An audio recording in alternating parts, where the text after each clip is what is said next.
Hello and welcome to the Good Stories Podcast. I'm Jody here again with Steven. Before we get into our story today, we have a question from a friend and a listener, and I just want to read it to you, and then we'll talk about it, okay? So this is regarding our Harold Fry episode. Way back when now. It's been a while, but the comment in question is, so I read this book. While I love the storyline, I just couldn't handle the language. It would have been so much sweeter to me had there been no language like the F-bomb. So because that marred it for me, I didn't cry. Yes, it's a sweet story between Harold and his wife. I did love that part. How do you guys reconcile to yourselves reading a book laced with curse words? Thanks for the recommendation. Yeah, that's a great question. I mean, we read a lot of different genres, a lot of different books, and they carry a lot of different things in them, including cursing, including some violence, including all sorts of horrific things. And so definitely worth diving into a little bit in terms of the cursing. Has that been a problem for you when reading books? There's a couple that it was a little too off-putting, but specifically Harold for me, there's a specific character in it who, yeah, I think you called it out, actually. She has a rough mouth for sure. And, we don't tend to swear. In some books, they'll use damn and things, and that's kind of a cultural one, and that doesn't bother me. So I don't know. I know people who cuss a lot and some who don't at all. So I don't know. Yeah, I've been thinking about this, and I think maybe one of the reasons that it kind of goes past me is cursing is not really something I'm tempted to. I have vivid memories of when I was young, my dad telling me that cursing was kind of the symbol of a weak mind. It was a way of speaking if you couldn't come up with actually the right words, and therefore it was kind of lazy. And somehow that stuck with me. And I've always thought cursing is the equivalent of using 17 exclamation points when you write. I mean, at some point, it just loses its impact. And so it's nothing I've ever really been tempted to. The other thing is that when I use an exclamation point, I want it to have meaning. And my goodness, were I ever to swear, I think it would have meaning because it's just not something that I do. So I think because it's not something I'm tempted to, it's something I also tend to look past. Over the course of my life, I have been in many situations that cursing is just a part of it. Locker room, sports teams, the military, medicine, surprisingly. I mean, lots and lots of places you get sort of behind closed doors and people just go crazy with it. And it's nothing that I've ever, again, been tempted to. And so it's also something that kind of rolls off me when I hear it. I think I agree that cursing usually makes a work less. I usually would enjoy it more if the author had come up with the right words. But I'm going to say usually because sometimes the cursing is a fundamental part of the characters or the story or those sorts of things.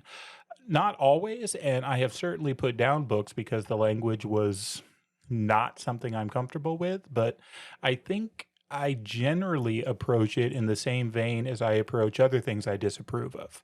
I mean, I can read a book with somebody who has an affair and I don't approve of that morally, but if it advances the story or is a part of the character, I don't, throw away the book because it happens. Now, if it glorifies that, if that's the whole point, then I'm not reading that book, nor am I endorsing it. And I think that's probably the way I would approach swearing in literature. Yeah, I agree. It's about how it's used, whether it's part of a character or glorified is a good way to phrase it. But I think you mentioned this when we talked about it ahead, that if it is a hurdle for you, though, pass on the book. I think that's entirely fine and okay. But while it doesn't really bother me, it's funny. My son comes home with curse words and thinks they're new. Like I haven't heard them. I'm like, oh, honey. If only you knew. They're not new, buddy. But it shouldn't be a hurdle or an unpleasant thing to read something, if it is off-putting, let it go. Totally agree. Whether it's cursing or one of those other things I've mentioned. I mean, I won't read a book where torture is a main theme in it. Yeah, that's or even a significant component. I mean, there's an exception when you say that. There's always exceptions. Do you know what the exception is offhand? Princess Bride. Shogun. Oh. Whew. Yeah. Shogun's got some thick stuff to it. It does. So I'm not saying everyone should go read it. Please don't think that. But it is the exception that came to mind. And I struggle not so much with language when there's just pure evil for pure evil's sake. I don't like reading it as entertainment. I don't like watching it on movies either. So those are more likely for me to put down than bad language. But again, I think we're all different. And if it bothers you, move past it. Totally agree. Yeah, but thank you for the question. I actually really like getting those. So if you have more, let us know. We're happy to talk about it. Let's talk about today's episode. So of the people I know who like to talk about books, I think today's story is probably the most consistently in their, top 5 books everyone should read. I mean, it is anecdotal research for sure, not real numbers, but I certainly know a lot of people who love this book. It's called A Wrinkle in Time by Madeleine L'Engle. And truth be told, I have dragged my feet more than a little bit to do this as an episode because I've always loved this story and I don't want to just repeat how good it is the whole time. But really, I encourage everyone to read it. It's a fairly easy read, I think. It's sweet and it's fun, but there's also some depth to it. And while my favorite character has shifted over time, it's still just as fun to read now as an adult as it was when I was a kid. I mean, what other story combines liverwurst sandwiches as a midnight snack, multi-dimensional space travel, and literal stars fighting evil in the cosmos? I mean, all seen through the eyes and attitude of an awkward teenage girl. So there's lots of good stuff here. And let's get into it. Time for a story. The Murray family is a very special family. The father and mother are both scientists. The youngest boy, Charles Wallace, is developing into a special kind of genius. The older twin boys, Dennis and Sandy, are athletic, smart, and popular. Only Meg, the oldest girl, seems to be out of place. She is not happy with herself, her school, and worst of all, her father has been missing for over a year. Everything changes when Charles Wallace introduces her to 3 mysterious old women. These women have the power to travel through space and time by means of a tesseract. Using this, they take Meg, Charles Wallace, and another boy from school named Calvin on a quest to rescue their father from a terrible darkness. The 3 children must work together and use the gifts and advice provided to them by the 3 old women in order to save Mr. Murray, each other, and maybe even more than that. Man, you always do so good. Good job. Thank you, Jody. Boy, this one, I got to thinking about this. I think it was you that might have brought up the question a year or 2 ago about if you think in your home, how many copies of books do you have? It's an interesting way of thinking about what books are important to you. By what books do you have the most copies of? So in my home, especially for me, so the Bible is obviously number 1. We've got a zillion copies of that around.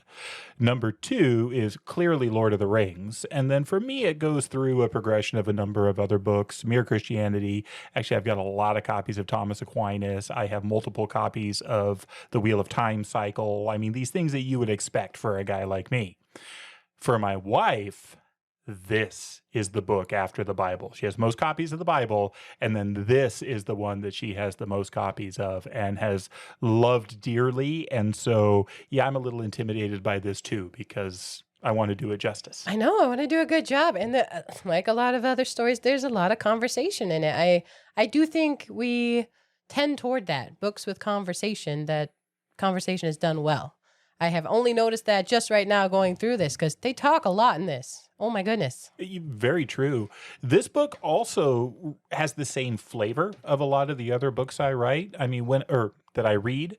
When I think about C.S. Lewis or George MacDonald or Tolkien or all these English writers, I tend to lump Madeleine L'Engle in with that. But she's not English. She's not British. She's American, and I keep forgetting that. So you would think in some ways that would make this story more familiar to me. It actually makes it a little different because it feels like these British novels that we read, but it's actually American. And they don't speak in an accent. I mean, there's none of that. No odds of fish. That's from a different episode. Go listen to the Scarlet Pimpernel. So...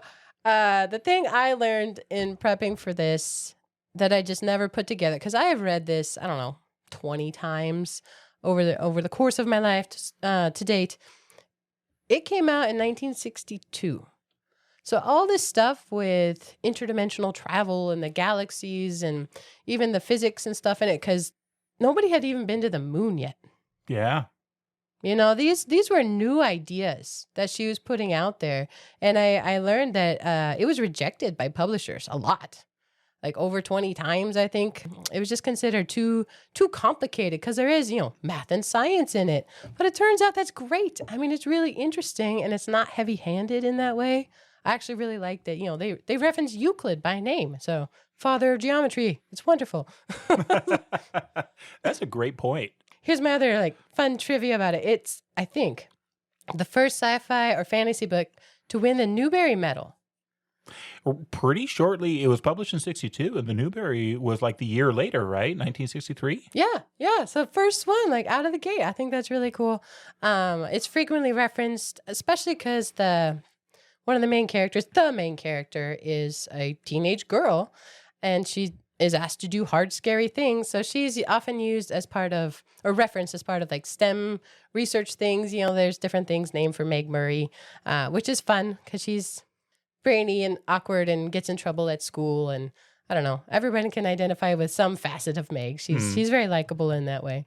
But the other thing that is interesting to me, because I don't understand anything about book banning, don't really want to go there as a thing, but this is often on that list. And this is funny to me because it says it's been challenged for promoting witchcraft on one side and being too Christian on the other. I mean, it seems so polar opposite depending which piece of it you kind of run with. Yeah, and I think if both sides are upset at you, maybe that's not a bad place to be. Maybe somewhere it's interesting. In the middle. Yeah, I like it. So that's what I got. The other little trivia thing that I have to add before we start going through the story, for those of you that are fans of Ted Lasso, the hilarious show, lots of cursing in it though. So if you have a problem with cursing, do not watch Ted Lasso. But this is the book that the coach gives to the star soccer player Roy Kent to try and motivate him into a position of leadership. Really? Yeah. This is a leadership book. I not read it as a leadership book. It's not the way I would interpret this one, but it's the way they take it in. Well, it's a really good book. It's a really good book. Roy Kent ends up really liking it. So, there's that. Take that for what it's worth. Do you want to just start then? That's what I have on background. Yeah, let's hop in. I did, as I say, I do read the preface now, and mine was written by the author. And it started with a dedication page, as books do, and I've always loved those. Do you read dedication pages? Every time. Every time. So Charles Wallace is her baby brother in this, and I don't know, he's probably still my favorite character. I said it changed, but maybe I can't change. He's wonderful. But the dedication is to two men, Charles Wadsworth Camp and Wallace Colin Franklin, her father and her father-in-law. So she blended the two to make this character of this really unique boy. We're going to learn more about him, but what a lovely dedication, especially for how insightful and warm Charles Wallace is. I agree. That is wonderful. And Charles Wallace is such an important character. And to the people that I know who love this book, and this is their favorite book, a lot of that comes because of Charles Wallace. I find that as a general rule, sisters and mothers love Charles Wallace. In many ways, he seems to be kind of the perfect little brother and the perfect little son. He's precocious and charming and sweet and brilliant, but also vulnerable and in need of protection. So he's kind of the ideal little brother, little son paragon. He is understanding and makes his sister hot chocolate in the middle of a stormy night. I mean, what's not to love? Before she knows she's going to want it. Yeah, he anticipates her whim. Very well. But here's a quote from the preface here, just on stories, because I love this now. Stories have a life of their own, and that they say different things to different people at different times. And it is an affirmation that story is true and takes us beyond the facts into something more real. And I'll skip a little bit back to another story part. It says, story always tells us more than the mere words, and that is why we love to write it and to read it. I think that's true. So good. Yeah. One more thing about Madeleine. I read that she liked to wear a purple cape and tell people that they were made of stardust. I love that. Way to go. A bold, colorful lady who I think really appreciated wonder and imagination and the questions, but also, faith in the idea of a universe worth fighting for. Yeah. So that's what we're going to talk about. Yeah. I strongly believe capes should make a comeback. I'm particularly a fan of the cloak. Can't bring myself to wear one yet, but if they ever come back, I'm in. It would be bold. I don't know. How do you feel about bowler hats? Less so than cloaks. Okay, cloaks are in. So this book starts with classic beginning. It was a dark and stormy night. I love that this actually starts with that. I know. A book that actually starts with it was a dark and stormy night. It's kind of quintessential, and I cannot think of another book that starts that way. But things remind me of things. And so it took me to The Night Was. Oh, totally. For those who don't know what Jody is referencing, this is the wonderful movie Throw Mama from the Train, starring Billy Crystal and Danny DeVito. Long ago. It is an underappreciated gem about two writers, one a teacher and one a hopeless attempt at writing that just goes off the rails. So Throw Mama from the Train, wonderful. The Night Was. It has a brilliant twist at the end. Enjoy it if you watch it. Anyway, it was a dark and stormy night. And so we meet Meg Murry sitting in her attic bedroom being very grumpy. Very grumpy. As you said, this story is told from her perspective all throughout. She is the protagonist, the main character, and it's her view that we see. And I think part of the charm of this book is how identifiable she is. She's an adolescent girl who is just out of place, is the best way I can think about it. She always feels like she's wrong. Is that sort of in what the you wrong, got? or things go wrong to her and around her. So yeah, she's sitting up in the middle of the night in this storm, and she's complaining about that drafty attic, but then there's a part of her mind that realizes, oh yeah, I begged to have this room. So you see both pieces of it. She's not just annoying and complaining. She can see the other part too, but she had a bad day at school. A lot of her days at school are bad, which doesn't help. Turns out she's really, really smart, but she doesn't do it the way the school wants you to do it. And I feel that with math. Oh man, where they make you go through the process and then finally you can do it your own way. That was such a gift when you finally get there. The big problem and hurt and heartache is all the things around her father and referencing, hey, when your father gets back, because as you said in the summary, he's been gone for more than a year. And they don't know where he's at. And slowly over the course of this, we start to learn more about what he's doing and who he worked for. But at this point, all we know is that he's a scientist. He's been gone and people are talking. Yeah. Talking bad, it's a very small town, gossipy type flavor as they go through it. Everyone's asking and making comments or asking, do you know when he'll be back? It's very, very pokey in that way. Yeah. And this general attitude that he must have run off with another woman. Yeah, which they all know is absurd because apparently his wife is a knockout. So that can't be it. Meg is up in the attic. It is howling, windy, stormy. And finally she decides she just can't be there anymore. She needs to go down to the She was kitchen. waiting for Charles Wallace. She expected him to come up because he has a way of knowing when she had a bad day, when she needs comfort. Somehow he knows when she's awake. He just has this insight, even though he's 5 years old? Really young. He's just this little guy. He's adorable, but he doesn't come up. So she is annoyed with the kitten who gets to sleep. There's just cute details. It's really well done. And yeah, she goes down to the kitchen, which is lit up and it's warm. And Charles Wallace is sitting there in his cute little boy pajamas eating bread and jam, not liverwurst. No, So, bread and jam. relief there. And he offers her some hot chocolate. She says, why didn't you come up? He basically says, well, I knew you would come down. So he's got this meal ready or prepared for her, offers to make her sandwiches, but it starts with the hot chocolate. And so the hot chocolate starts getting made when she looks at the pan and says, hey, you've got too much milk in here. To which Charles Wallace, of course, responds, well, I thought Mother might like some. And guess who walks in next? Might like some what? He's very good. But the really funny thing about Charles Wallace is he's known throughout the town as her dumb baby brother. He didn't speak until the age of 4. A lot of people think he's mute and just simple in his mind. But when he did start speaking, it was in full sentences. And he's using huge words and appropriately. And so you have this little boy speaking in this way, and it's charming. It's endearing the way he does it. Yeah, he's cute. So yeah, Mrs. Murray comes down, and I mean they start talking about their father, her husband. So Mrs. Murray is also a scientist, but they know he was working on some special project for the government, and they used to get letters every day, but then they stopped. No word, no news. They just stopped. And this is where the liverwurst sandwich jumps in. I think this is part of why I thought this was a British book, because I've never heard of liverwurst growing up as anything but a joke. But then I remembered, oh yeah, the movie White Christmas, they have liverwurst, and that's on the East Coast. So maybe this is an American book after all, and I just am ignorant of liverwurst. I thought maybe it was just cheap meat, kind of like bologna. Could be. Like a easy thing for a sandwich. I don't know. I've never had it either. They talk a lot about food in this first chapter. They describe making the hot chocolate and the sandwiches and multiple other things. And yeah, they talk a lot about food. But it's very just homey, cozy. They're inside where it's warm and nice.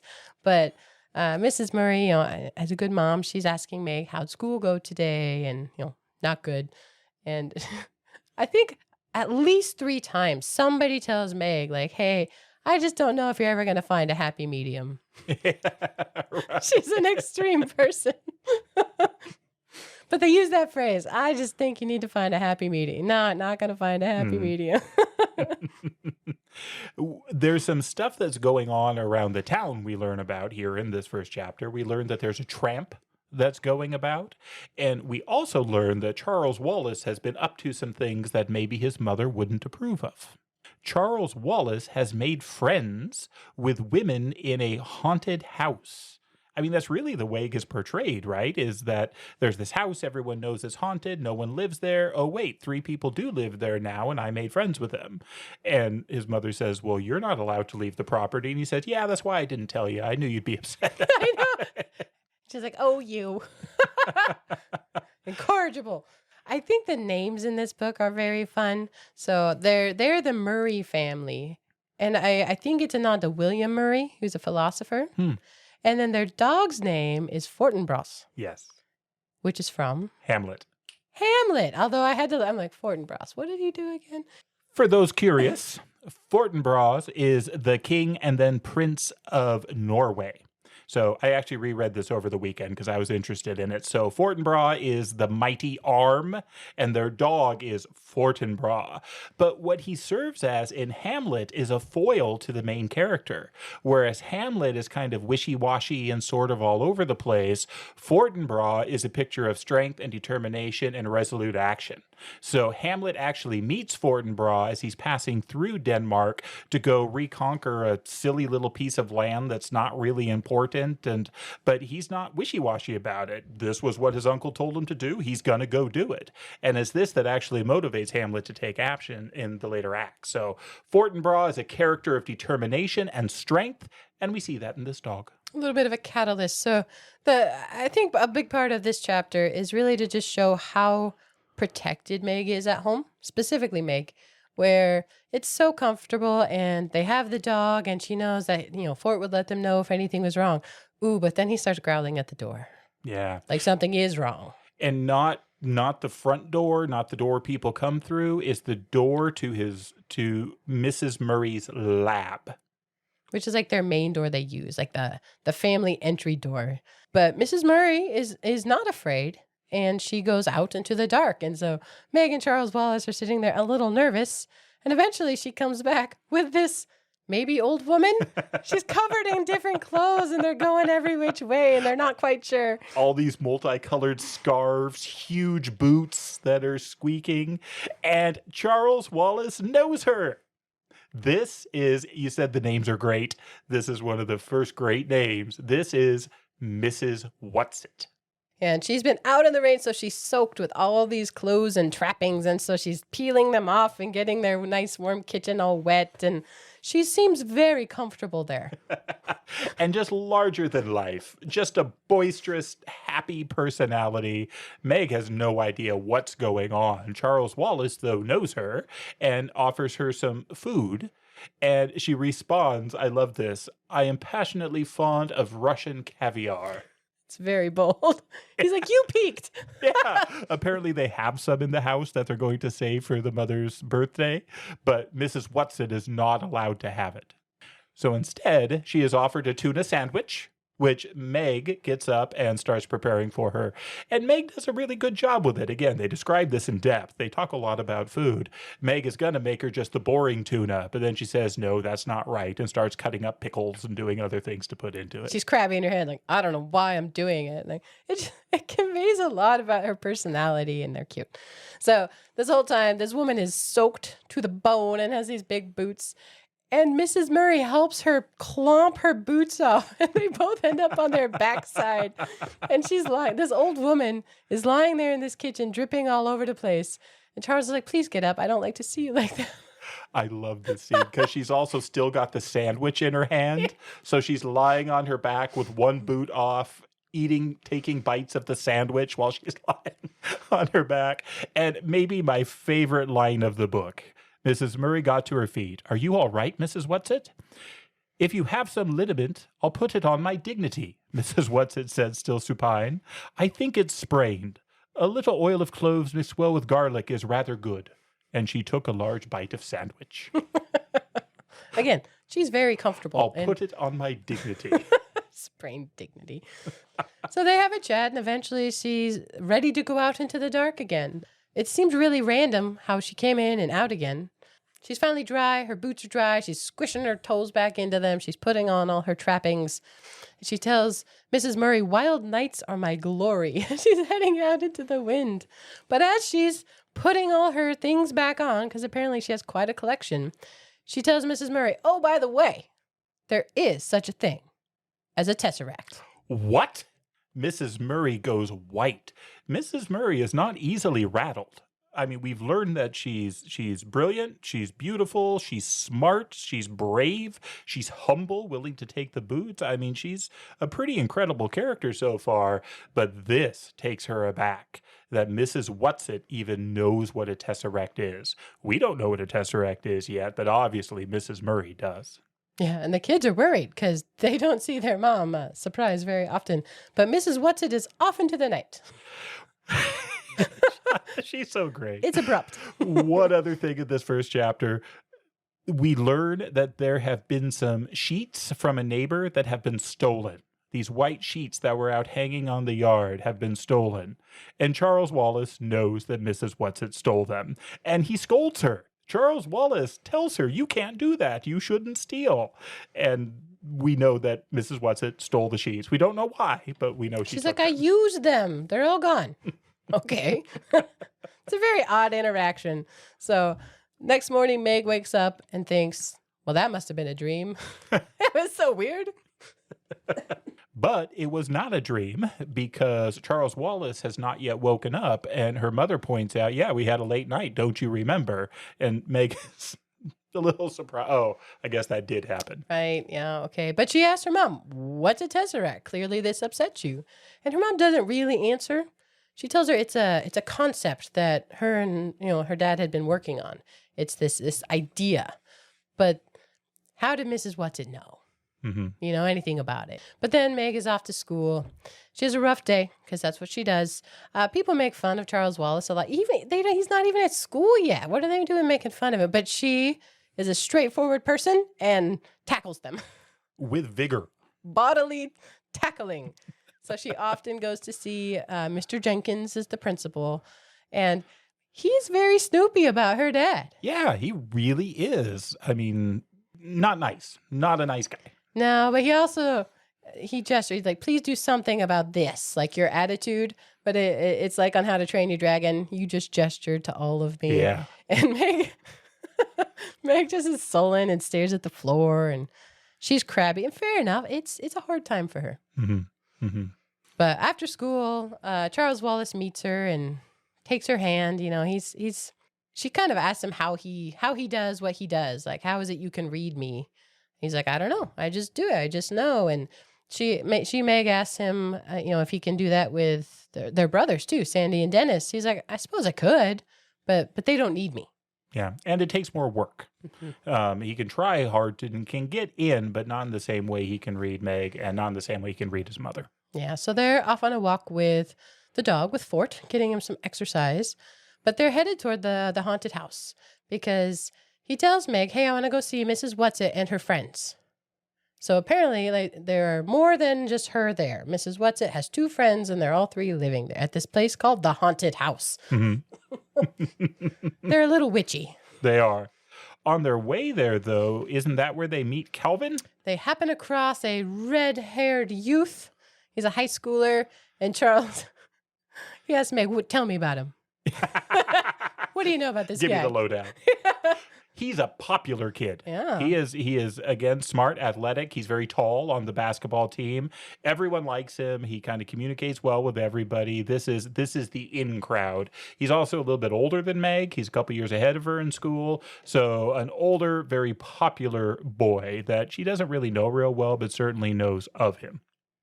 Yeah, so his name is Calvin O'Keefe, and he used to be my favorite. He's great. That doesn't demean him. It means Charles Wallace is that awesome. That's what it's a compliment to Charles Wallace. But Charles is trying to get a read on Calvin, like, is this guy in? But Calvin talks about how he gets these feelings. He doesn't call them, but they're premonitions, like, I need to go to that place right now, or this is good, or that is bad. And he had a feeling that he needed to be right there, right then, to meet them. Going into my nerdity here, this made me think of Socrates. Socrates, in his plays, and particularly in the Apology, talks about the fact that he had what he called a good demon that would guide him over the course of his life. Now, Socrates' guide would tell him not to do things. It would say, don't do this, don't do this, don't do this over the course of his life. And that kept him out of trouble and kept him on the right path. Here, we have a positive version of that, where there's a voice speaking to Calvin, encouraging him to do things that he obeys because good things come out of it. He knows he needs to do it. Calvin doesn't really know what to make of Charles and doesn't really know what to make of Meg. I mean, he talks about the fact that, hey, aren't you supposed to be a moron to Charles Wallace? But they really end up in this fairly friendly conversation. And Calvin ends up admitting to him, he says, I am a sport. Did you know that term? I didn't know the term. Only from this book. Charles Wallace knows that term. This little boy immediately recites a change in gene, resulting in the appearance in the offspring of a character which is not present in the parents, but which is potentially transmissible to its offspring. You said that fast. Explain. I don't think it's important to necessarily explain what this is, Okay, as the fact that this 5-year-old is able to quote it verbatim It's true. to Calvin. What it means basically is a spontaneous mutation in a gene. So it's not something your parents are going to have, but it's a characteristic that you have, but now you can pass it on to your offspring because it's within your genetic code. That's the idea behind it. A one-off. You're a one-off. So Charles Wallace is a one-off in his family. Calvin is a one-off in his family. But a one-off with the ability to continue with it. It's not that, this is a one of a kind. It's a distinct change in the hereditary characteristics of a line. Yeah, a sport. So they have this, it's kind of a testing of each other's communication style and knowledge. It's just funny because it's this high schooler and this little boy, but they're kind of on a level. Yeah. Meg's curious. What's going on? She sits on the ground and like, when you're done, let me know. And they seem to share similar natures in some way. Charles Wallace clearly has some skills. He's got some parts of his essence that are different from his family. And Calvin seems to have that, although not to the same degree. Calvin asks Charles Wallace, I'm like, okay, we're good now. You can come with us. We're going to go to this haunted house. But Calvin asks Charles about Meg. And like, is she like you? And Charles is sweet. He's like, Meg has it rough. She's not really one thing or the other. And she kind of bridles at this, like, hey, what? But they move on. Poor Meg. Yeah. I feel that. You know, what? What just happened? But they continue on to this house. And I don't think Mrs. Whatsit is there this time. No, she's not the one they meet, but the house itself is pretty great Yeah. because it's got all the haunted house witch stuff. There's like a big gray rat scuttles by. They finally know what the sheets are used for. They're meant to look like ghosts and stuff. And Charles Wallace says they get a lot of fun out of using all the typical props. Yeah, they're making it a really haunted looking haunted house. It's definitely a game for them. But they meet Mrs. Who. Yes. So we have Mrs. Whatsit, and now we have Mrs. Who. And whereas Miss Whatsit is this flamboyant, larger than life, just bold character, Mrs. Who is the one with the glasses. She has spectacles that are her defining characteristic, and then her manner of speech. She speaks in quotes. She usually will throw out something in a foreign language or, Latin or German or Spanish, or she goes across the spectrum, but then very helpfully translates immediately after. She expresses her thoughts, though, on these great famous quotes through history. Yeah, I mean, there's Shakespeare, there's Euripides, Dante, Goethe's in there at some point. These aren't part of the first conversation, but throughout this book, that's how she communicates. And Charles gets annoyed. He's like, would you stop quoting? But they explain it's actually easier for her. Yeah. Clearly, there's something different about these ladies. And just her own conversation isn't sufficient. She communicates better using these old stories, old quotes that have richness and depth to them. And when she uses her own voice to speak, she is very grandmotherly and sweet. She talks about, little Megsy and things like that. Lovely to meet you, sweetheart. And so she's got her own characteristic too, but definitely the quotes from history are where she primarily talks. And she has a pretty interesting conversation with the kids here. She tells them, oh, it's not time yet. Yeah, it's getting near time. And time for what is the obvious question. Well, to go and rescue your father, of course. Whoa. And Calvin's just there. I mean, not his dad. Yeah, he's hanging out. He's part of it. But then she shoos them out. Go. It's not time yet. Go. So they go home, and Calvin gets to go with them. And by this time, Calvin is very happy to go with them. He's having a good day. Yeah. He feels like he's found his people. Well, and that moves us into the next chapter where he does follow them and they go to the Murray household. Now, remember, this is the popular kid. This is the kid everyone likes at school, but he loves the Murray household. And how different they all are. So Charles is a sport, like him. And then Meg is her own thing, too. And then he meets Mrs. Murray, who's just brilliant. And she's cooking stew in her laboratory. On a Bunsen burner. It's great. So dinner while doing research, you got to have priorities. She tells Meg and Charles Wallace not to let the twins know because they're always worried when she cooks in the lab that she's going to slip something in there. So the twins aren't really mentioned in this book. They are in another book a lot more, but they're kind of run of the mill is not the right way to say it, but they fit in. They play sports, they belong at school, they have friends. They don't stick out in the way that the oldest and the youngest do. So they are in this story and they have dinner with them and things, but they're pretty excited Calvin's there because they know how good he is at basketball. Yeah, they're on to that. They're very excited. Calvin is not so good at some things, though. So they all have homework to do, and Calvin has math homework to do, but he's not very good at math. And Mrs. Murray recommends, well, why don't you let Meg help you? And this goes to what you were talking about, where Meg asked the question, do you have to show your work or can you do it any way you want? And he says, well, as long as you get the right answer and understand it, you can do it any way you want. And she leaps into this, and you can tell she's brilliant. Yeah, it's her strength. She's like, oh, no problem then. So she'd play math games with her dad, and Mrs. Murray said, yeah, we kind of messed that one up because they'd play these games when she was really little. And so she learned all these shortcuts and quick ways to get to the right answer to progress quicker. And at school, that's a problem. But yeah, here, Calvin is impressed. Because again, he's years ahead of her at school. No problem. She's got it. Euclid's like one of her favorites. I mean, what a hero to have. He quizzes her, though, on other things.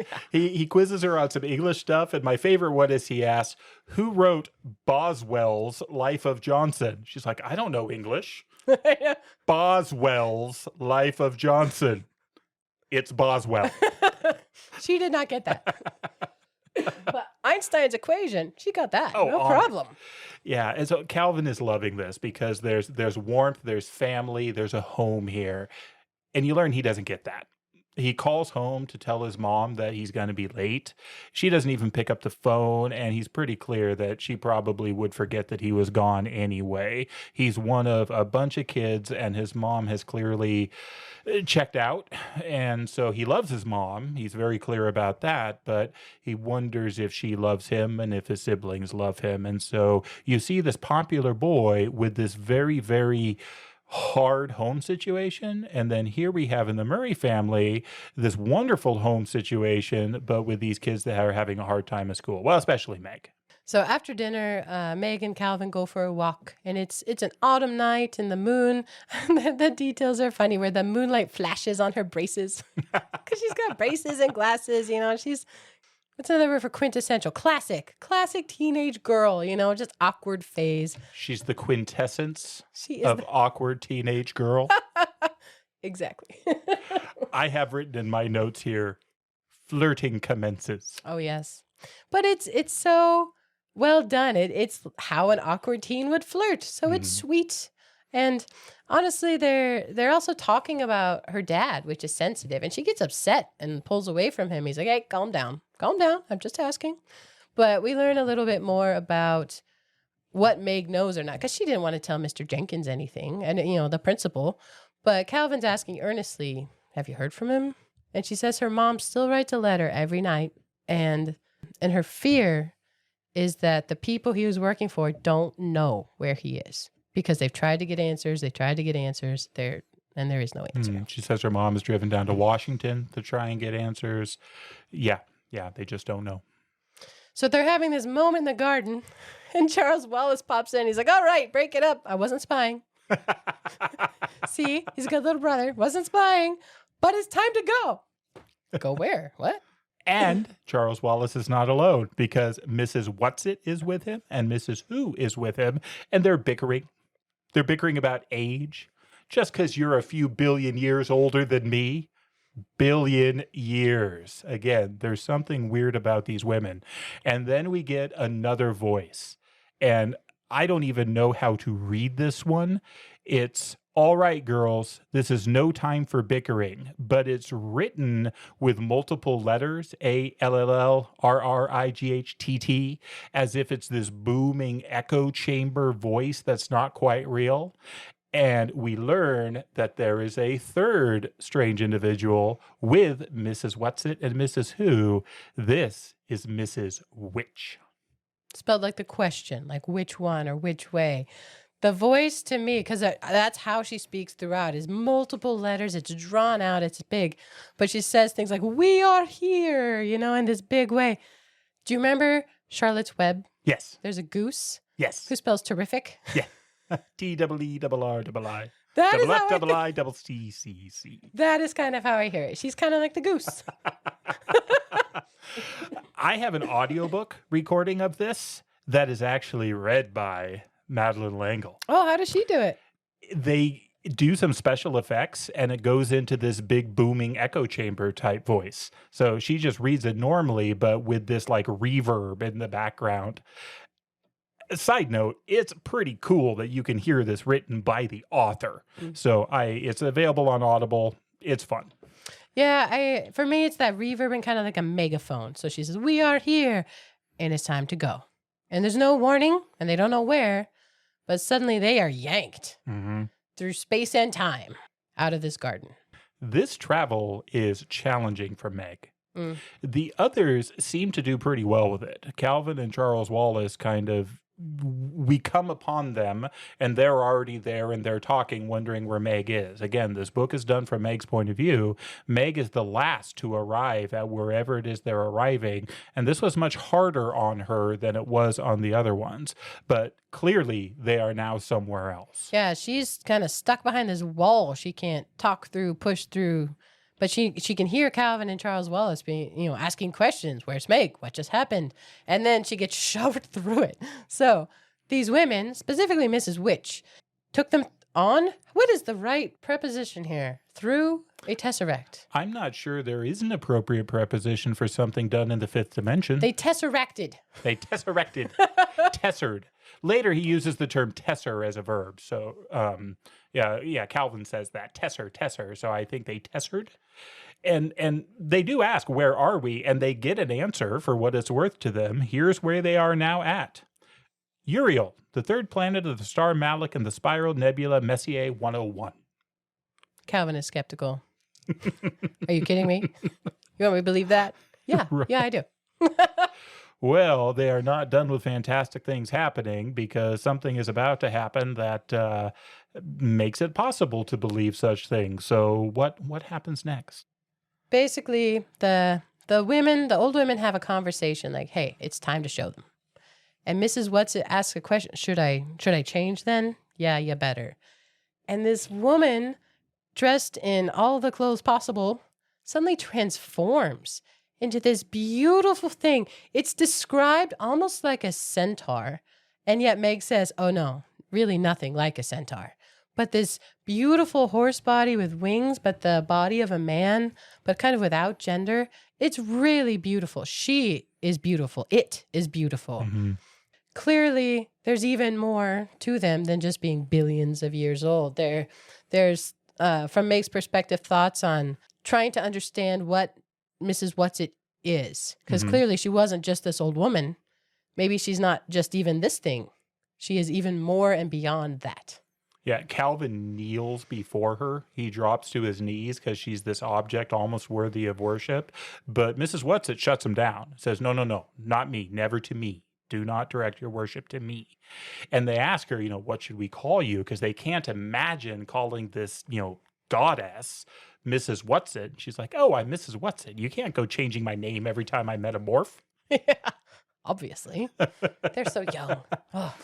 We learn a little bit more about the relationship between these women as well and kind of why they have differences. Mrs. Whatsit is very clearly the youngest of the three by far. Mrs. Who is the next oldest, and Mrs. Which is by far the oldest of the three of them.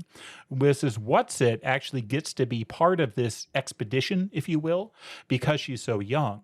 It means she is more comfortable with taking physical form and with speaking. These are things that she can do easier and better, and she talks about how it's really nice of the others to let me come along even though I'm so young. But she's this primary interaction between the children and these other forces. Mrs. Who is kind of the next one, and part of the reason she speaks the way she does is because she's older and more distant from using speech in that way. So it's easier for her to take these quotes to communicate. And then Mrs. Which doesn't even bother to materialize because it's very hard for her to do so because she's so ancient, and that's why her voice carries such authority and power because she's so much older than the other two.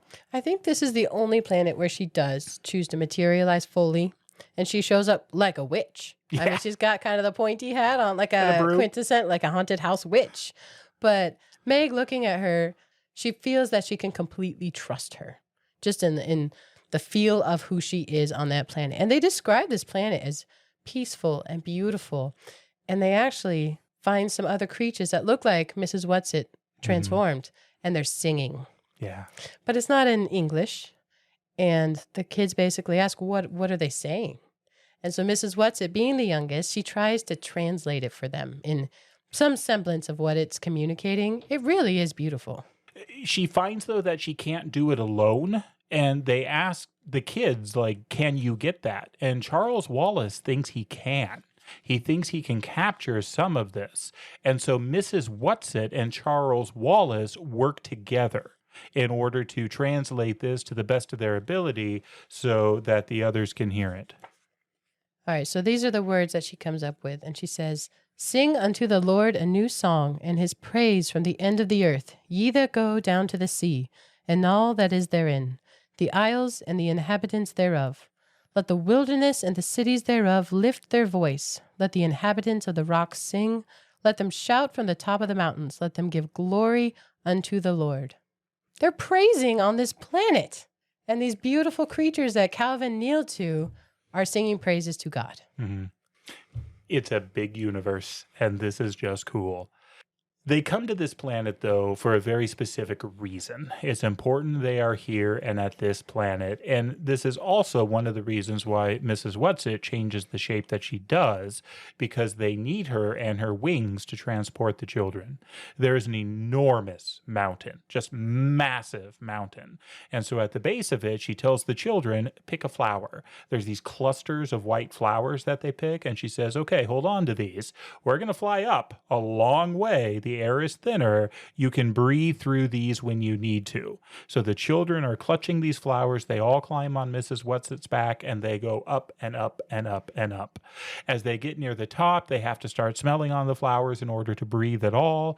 And what they see is just stunning and beautiful. It's a moon of Uriel. I like that. And stars brighter and clearer than you could ever see on Earth. It's a stunning picture. But that's not what the women have them look at. They say turn around. Charles Wallace even says, well, I want to turn around and look at the moon. And she says, no, we're not here for that. Look this way. And as they're looking across space, they see the black thing. This is where we start to see the real evil, the real enemy of the book. You see this great wave of blackness that is mighty and powerful and taking over entire sections of the cosmos. And the children hate it. And they ask, what is that? And because they know it's to be feared, but just from the feel and look of it. But the women tell them, that's what it is. It is evil. That is what it is. And when they get back down, Meg asks Mrs. Witch, is that what my father is fighting? Yes. Yes. And that's what they're there to see. Kind of what they thought would be the easiest way for them to get a glimpse of what they were up against. It's intimidating. I mean, we're talking about evil at a universal level. Mm-hmm. But there's not just evil, because they turn them around, too, to let them look at the moon. Yeah, which is beautiful. So now we know what they're up against.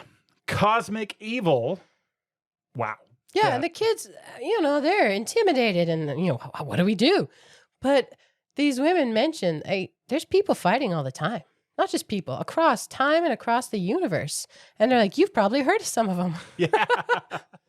Starts, of course, with Jesus, but then starts moving through all sorts of famous characters, Einstein and Da Vinci. And yeah, and those are the ones on Earth. And these women, too, are fighting. mm-hmm. And that's what, because I think Meg asked, what do we do? And she said, Mrs. Witch says, we continue to fight. Yeah. Yeah. Which is pretty awesome. This is a chapter 2 where we start to get a little bit technical. We've mentioned the term tesseract, but this is where they actually try to explain what that is. And I love it because there are diagrams in the book that are very helpful. Yeah. So a tesseract is basically a way of bending or wrinkling space and time. Now you know where the name comes from. A wrinkle in time is the idea of a tesseract. So they talk about the fact that the shortest distance between 2 points, kind of in our science, is a straight line. That's from Euclid. There you go. But if you take a thread and you have an ant crawling across the thread, that's what the diagram is of. Yes, it takes a while for him to walk across that thread. But if you then put your fingers together and bring the ends of the thread together, the ant can just hop from one to one. And they talk about how this is possible through multi-dimensions. If you have one dimension, that's, a straight line, and you have 2 dimensions, that's a flat square, and then 3 dimensions, that's a cube.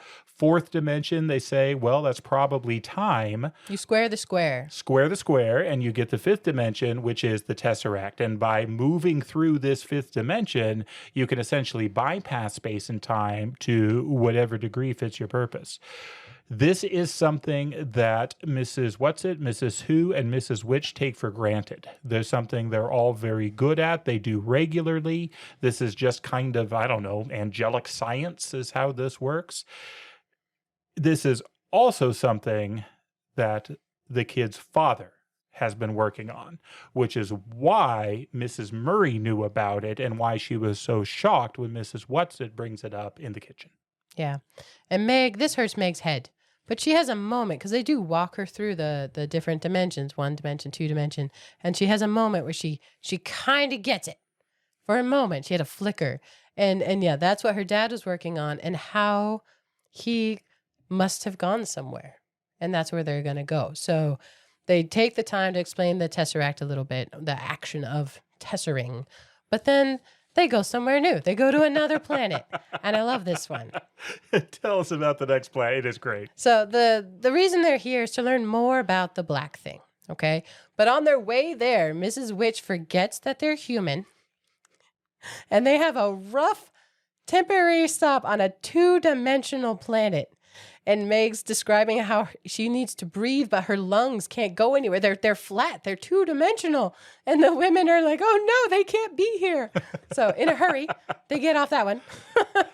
And Mrs. Whatsit and Mrs. Who think this is hilarious. They do. They crack up. Not that the kids are having problems or struggles. They're not laughing at the kids. They're laughing because Mrs. Witch, this much older, wiser, smarter individual who's always right, made a mistake. She messed up. Well, Charles asked them, did you do that on purpose? Because they're laughing. He thinks they're messing with them. And they're like, no. It's not you. It's her. It was meant to be a delightful pit stop because they love it there. They think it's fun to be in 2-dimensionals. And so they thought this would be a nice place after seeing the darkness. Mrs. Witch was wrong. They forgot an elemental piece. So the next planet they go to, though, once the kids recover a little bit, because it's always uncomfortable for Meg to tesser. Yeah, she never travels as well as the other two. And I don't know why. I mean, it's consistent. They bring it up. It's worth thinking about. Why does she have such a hard time with it when the others don't? And I don't know that I have a good answer for that. I think it's to do with something we learn about later in the book. But again, it's just a theory. But let's talk about it a little bit later. Let's come back to that. But here, they're going to see the happy medium. It's a woman. It's a person. And they're going to go meet her. Meg, who's always being pushed towards a happy medium that she's never going to get to, she gets to meet her in person. Yeah. This is great because it's just a terrible pun. This is basically a bad joke, but they lead into it, and it's hilarious.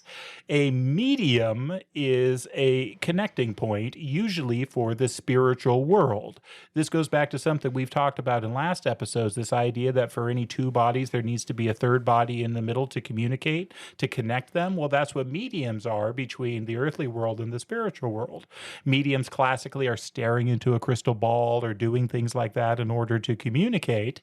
Well, she has a crystal ball, and we'll see how she uses it, but she's happy. So she's the happy medium. Early, you were talking about where Meg needed to find her happy medium. And that term itself actually, again, goes back to Greek thought, near as I can tell. On the Temple of Apollo at Delphi, there was the sign, nothing in excess. This idea that excesses in either direction are dangerous. And Aristotle really codified that with his moral ethics when he talks about virtue being kind of halfway between deficit and excess. So a brave man is somebody in the middle. So somebody who is too brave is rash and dangerous. Someone who is not brave enough is a coward. So you need to find this happy medium, this golden mean in the middle. And so it's this wonderful bringing together of all these traditions into a pun. Into a jolly lady with a crystal ball.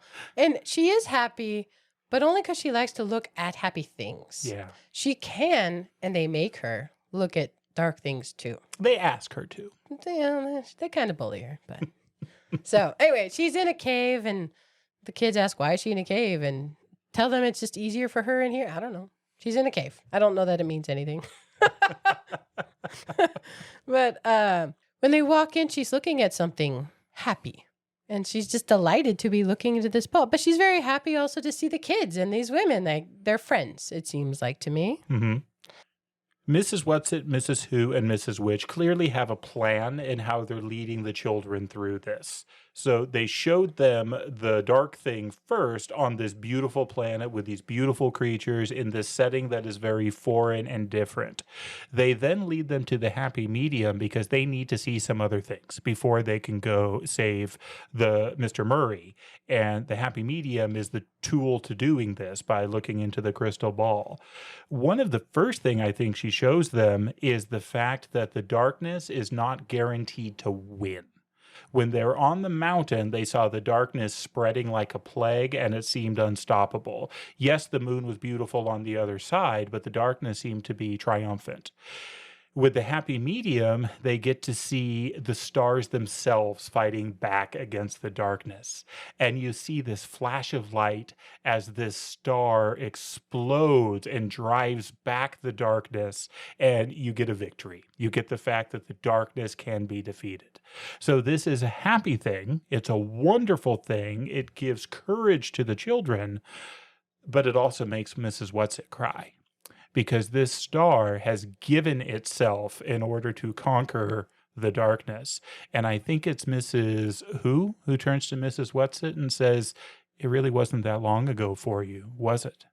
And we learn that this is what Mrs. Whatsit did. She sacrificed herself as a living star in order to defeat the darkness. She misses being a star. She loved being a star. She's crying. And then Charles Wallace. He says, "I think I should like to kiss you."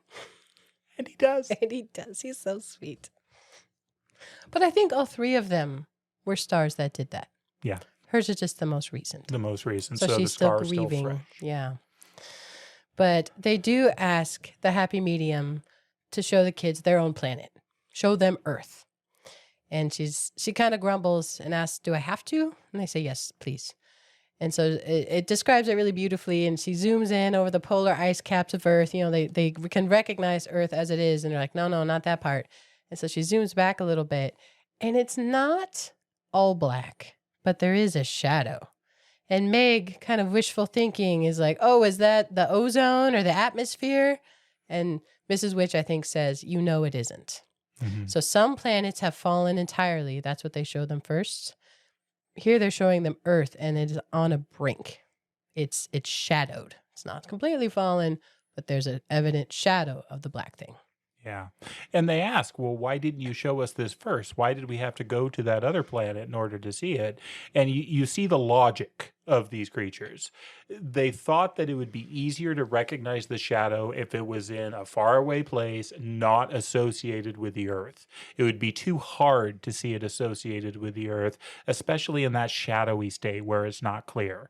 So by showing them in another place, they were able to see the darkness clearly for what it was. And then that also kind of braced them or tempered them a little for this visualization of the darkness, the shadow coming to their own world, which is under siege.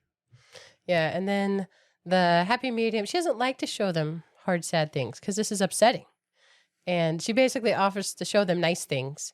Yeah, she's like, "Hey, would you like to see your mom at home?" Because they're looking at their home planet. And I think it's Miss Witch that says, "That's not a great idea." But Meg, trying to be thoughtful, says, "Hey, can Calvin see his mom too?" Yeah, and first. And so the happy medium shows him his mother, and she is a low woman. She's, beating one of his siblings with a sandal or something. It's a sad picture of his home life. She's broken. Yeah. It's a broken home. She's broken, and it is very sad. I think it gives Meg a good understanding of where he comes from, though, because he is a sport, and so she has that heart and sympathy for him in that, because he doesn't have the loving family, as you said. But then, yes, they get to see Mrs. Murry. And Mrs. Murry to her children is very steady, very strong, always has the calm face, the encouragement about, when your father gets back. But here they see her in a vulnerable moment. And that helps Meg be brave. Yeah, the happy medium is feeling terrible. She's like, "I'm so sorry seeing your mom crying. I meant to be happy. I meant this to be a good thing." And Meg says, no, it was. This helped me because it made me mad and gave me strength. You've done a wonderful thing for us and helped us. Yeah. So the happy medium, she doesn't have any other real action in this story. She's a seer, but she's very selective about what she likes to see. So she's very much a comfort zone kind of character, whereas these kids, they're getting pushed into the darkness. They are going to find their dad who hasn't been able to save himself. The women tell them that he can't do it on his own. He needs your help. Mm-hmm. And this is where we learn the name of where their father is. He is on the planet of Camazots. I don't know what that name means. Do you? No, It just seems random. I think it's a random name. Camazots. And it is a fallen world. Truly inside the black thing. Completely fallen, completely under the control of the black thing. And this is where Mr. Murray is. And this is where they go to next. But when they go, they don't have them go without gifts. So this is strange to me because these women are clearly old and wise and powerful, but they're not going to go with them. They tell the kids, nope, that's not our way. You guys go. Which is, as a plot device, I get it. But that always kind of bothers me. Do you remember Stargate? Oh, yeah. Stargate SG-1 and the Asgard? Yeah. Way back in grad school, I watched, I think, all of them. But the Asgard are supposed to be this superior race and advanced technologies, and they got all the wisdom and all the tools, but they don't do anything. And they send like the weak, innocent, clearly going to die humans to take care of all the big problems in the universe. That's what this makes me think of. Well, the Asgard are busy fighting against the replicator threat, so that does have them occupied. That's later, but I mean, you get the parallel, right? I do get the parallel. Because they're like, you guys go, but kindly, they do provide them with gifts. To me, this took me to the fairy tales. This took me to Sleeping Beauty. This took me to, the different fairies, or what was the one we read where they were keeping the stuff in reserve? There was the good fairy in reserve when the bad fairy hadn't stopped. That's in the mini fairy tale, Little Daylight. Little Daylight, yeah. So that's what this made me think of, is the idea of the fairy folk giving gifts to the mortals in order to help them achieve their quest. Yeah, so that's where I went with this. It's clearly outside their abilities or purview. The ways they help are different than stepping in and force an action. So the gifts. Talk about the gifts. So for Calvin, the gift is his ability to communicate. Well, gee, thanks, angel ladies. You're welcome. I already had that. It's a reminder. But that is the gift and the reminder. For Meg, and this drives her nuts, I give you your faults. She already had those too. Yeah, and she says, I'm always trying to get rid of those, but they point out that they might be helpful on Camazots. For Calvin, they also give a hint. And so I'm going to read a passage from Shakespeare's The Tempest, which is the hint they give him. For that he was a spirit too delicate to act their earthly and abhorred commands. Refusing their grand hests, they did confine him by help of their most potent ministers, and in their most unmitigable rage, into a cloven pine, within which rift imprisoned he did painfully remain. It's a lot of words. Painful prison. Painful prison, the cloven pine. Actually, like in one, I think it's actually later in this book, but Mrs. Who likes to speak in these long quotes, she tells Meg, don't pay attention to every word, okay? The idea is the feeling of it. What feeling do you get from it? Hang on to the flavor and the feeling of it. A lot to be taken with these quotes that are given in advice. Mm-hmm. She gives one to Charles Wallace as well. Do you have it up? I do. This is a quote from Goethe. It says, I do not know everything. Still, many things I understand. This is for you, Charles. Remember that you do not know everything. This 5-year-old boy. I mean, but he is special for sure.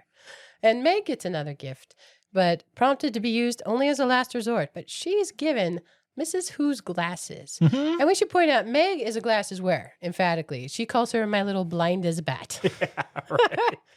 I get that. I, too, am blind as bat without my glasses. So I'm with Meg. But Mrs. Witch just gives them advice. A command, I think she says. Well, truly. To all three of you, I give my command. Go down into the town. Go together. Do not let them separate you. Be strong. Yeah, and Mrs. Whatsit is afraid for them. And I think it's Charles comments, like, but you did that as a star. You sacrificed yourself. And she said, yeah, but it doesn't mean I wasn't afraid. Yeah. And so they're afraid here, and rightfully so. And they tell him only a fool is not afraid. Mm-hmm. They're going to do something hard, but they're going to go.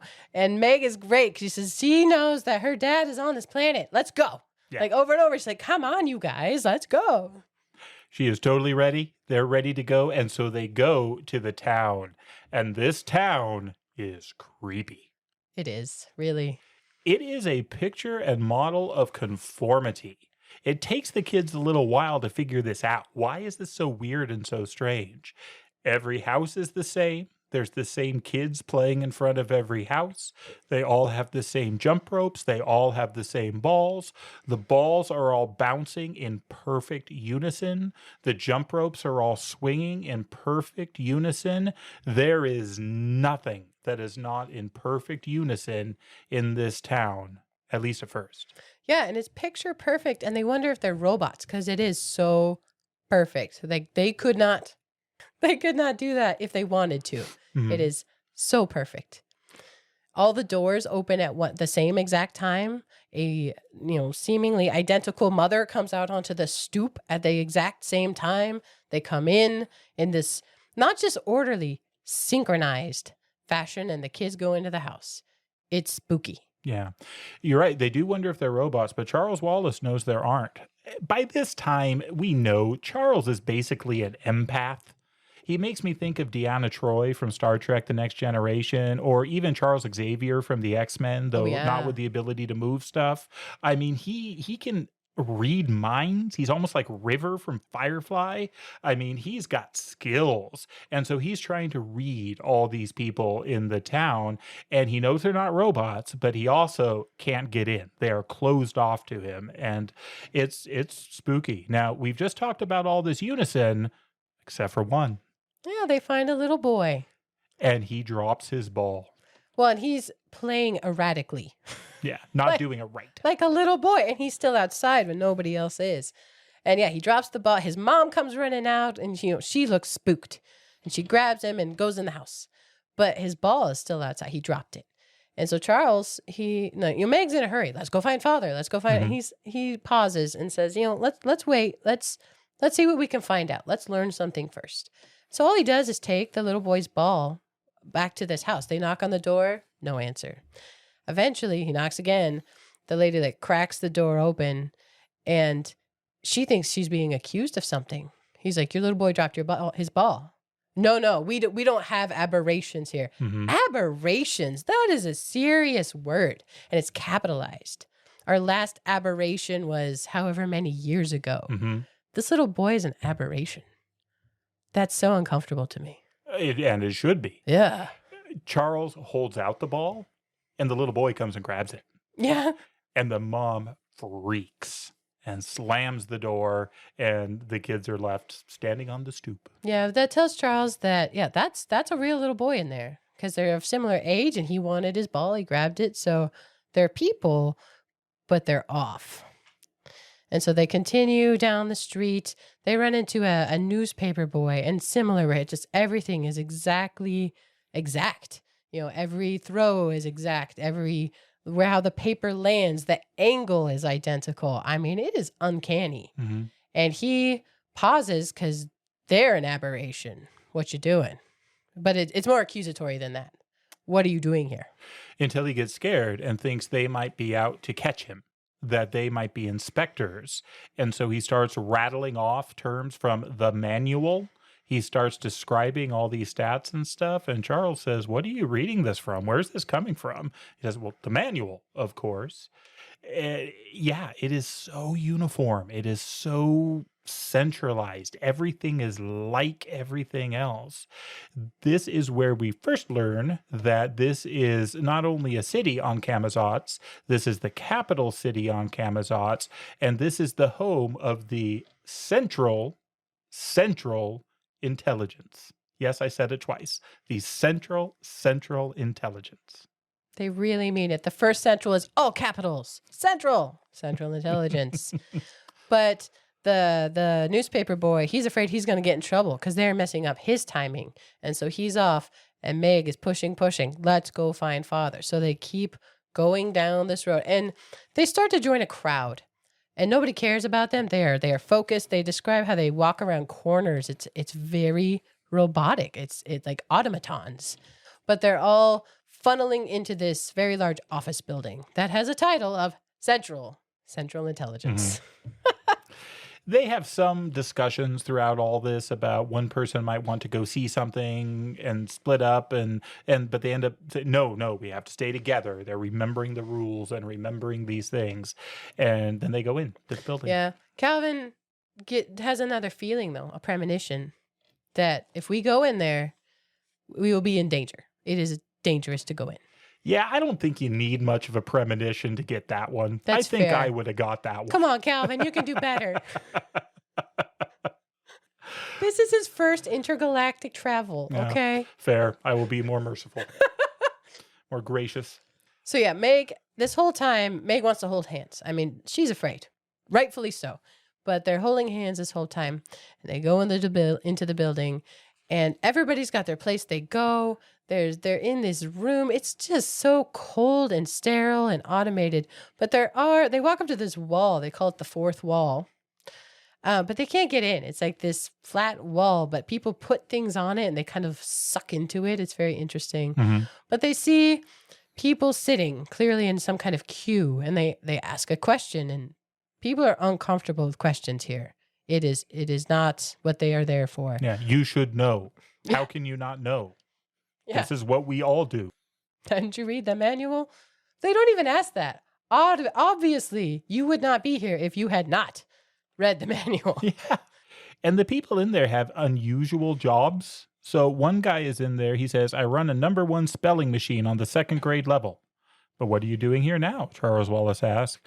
I am here to report that one of my letters is jamming, and until it can be properly oiled by an F-grade oiler, there is danger of jammed minds.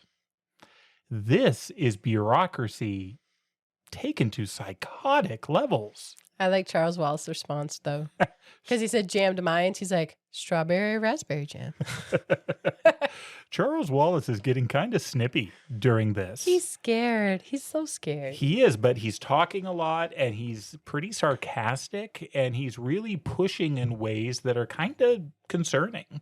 You see why Mrs. Who gave him the warning he did, because he might be scared, but he's starting to act overconfident in many ways as he's talking with these people. It's true. But this man that they're talking to, running the #1 spelling machine, he decides, well, I need to report you or I might get in trouble. And getting in trouble is bad there because you might get sent to it. I think this is the first reference to it. Capital I, capital T, it. And they think, what's it?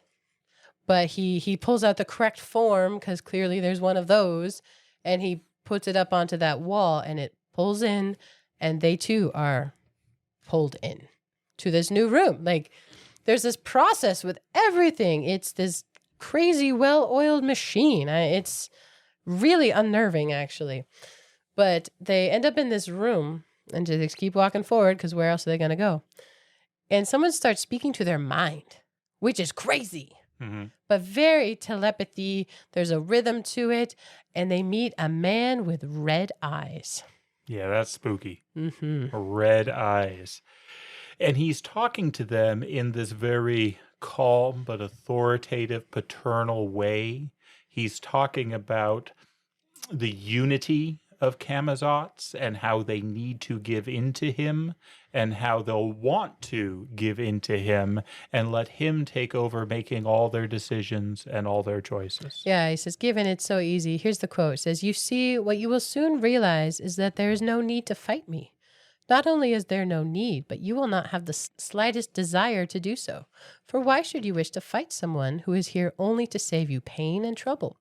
For you, as well as for the rest of all the happy, useful people on this planet, I, in my own strength, am willing to assume all the pain, all the responsibility, all the burdens of thought and decision. And Charles Wallace's response, we will make our own decisions, thank you. They do comment that it's like the guy's not even talking. Like he's a puppet, where something is controlling even him as he's speaking. Mm-hmm. And they try not to look at his eyes because they're hypnotic. Red eyes. Yeah. Creepy. Yeah. Well, the man with the red eyes keeps going on this. He says, hey, let's start saying the multiplication tables together. And he does. And he does. Once 1 is 1.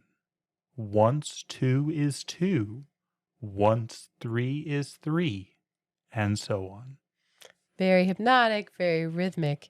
And I think, who's the first one to figure it out? Charles Wallace, of course. Mary had a little lamb. Its fleece was white as snow. He's not going to go in with this routine multiplication tables. He uses these nursery rhymes, these children's rhymes, to break from this monotonous, controlling mind washing that's going on from the man with the red eyes, or the entity that is speaking through the man with the red eyes. Yeah, and Meg is actually the one that breaks his times table litany because she screams for her father. Mm. And the guy laughs. He's like, good job. I'm proud of you. You held out on that one. Yeah, he would have been a little disappointed if they had fallen for that one. Too easy. But Charles Wallace runs up and kicks him. Not a bad move. But then he describes a little bit as to why he did it. He's trying to get a response. He's like, are you even a person? Because he's trying to read him. As you said, he has that empath and the ability to look inside people. And this guy's different. Mm-hmm. Somewhere around here, we do realize the man with the red eyes is not the only one in the room. There's 4 other henchmen around, and the voice through the man says, shouldn't need these for violence, but it's going to save you pain to know that I've got muscle here. So things like coming and kicking me, just don't try it again because it won't go well for you, as these giant men are surrounding them. And the man, or the voice through the man, it keeps working on Charles Wallace. Clearly, Charles Wallace is the focal point, and he keeps trying to get him to enter in, to look into his eyes and to understand me. And Charles does.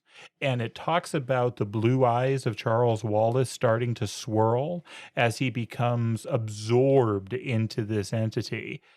Meg's not having any of that, so she tackles him. Bodily tackles her little brother. It works again. Totally works. Clunks his head on the floor, and he snaps out of it. But the man's upset. He's like, it is not pleased. Which is just creepy that it is not pleased at all. But Meg does her sullen thing, just like when she talks to the principal. She's like, well, if you're going to starve us, we haven't eaten in days anyway, right? She just comes up with something to say. And the guy's like, okay, yeah, I'll feed you. Starvation is an ugly method, but, he won't go there yet.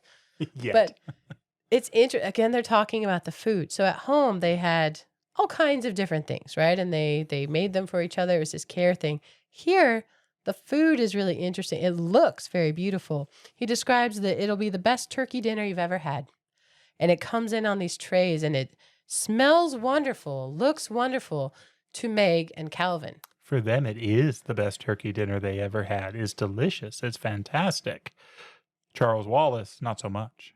It tastes like sand to Charles Wallace. He can't even taste this percepted thing because it's all fake in the end. It's this projection of something. It's a giving in a way. And Charles Wallace is his own thing. And so to him, it tastes like sand. The guy's like, yep, can't help you with that unless you come into me. Come understand me. And Charles, he was warned about having too much pride and not knowing everything as much as, but I also don't know what their other choice was here. Mm-hmm. And so he says, hey, let me do this. And Meg says, no, let me go in, let me do this, because she wants to protect her brother too. And the man with the red eyes says, no, you can't. It'll break your brain. Yeah. Yeah, this can only be Charles Wallace. It's Charles Wallace's brain. And so he looks at this man. The blue of his eyes takes over. He has no pupils anymore. And he becomes not Charles. Still the body. He looks the same, except for the eyes. But he's not there anymore. Meg grabbed wildly at Calvin, shrieking, that isn't Charles. Charles is gone. Ooh. So the new Charles Wallace is pretty hungry now. Yeah. And now he can taste the food. Come eat this delicious food. And he just tucks in. And Meg is upset. What have you done with my brother? Fair question. I can't remember what Calvin does. I think Meg tries to tackle him again, but one of those 4 guys steps up and stops her. So Calvin steps up and tries to tackle him. It takes 3 guys to stop him. So good for Calvin, but they're not able to do it. And this is where Calvin starts to remember what his gift was: communication. It's not going to be violence. And so he starts talking. And part of the whole point of why Charles Wallace was willing to do what he did was that the voice told them that they would then take him to Mr. Murray, to the father. And so Calvin says, "So, you going to do that now?" And the man with the red eyes, the voice through him, says, "No, not me. Charles Wallace will take you." Yeah, it's interesting how he phrases it, the man with the red eyes. He calls himself the prime coordinator, which is, I don't know what it means, but it's creepy sounding. Mhm. But he also says he's not allowed to leave, but he also doesn't need to because Charles Wallace can take you.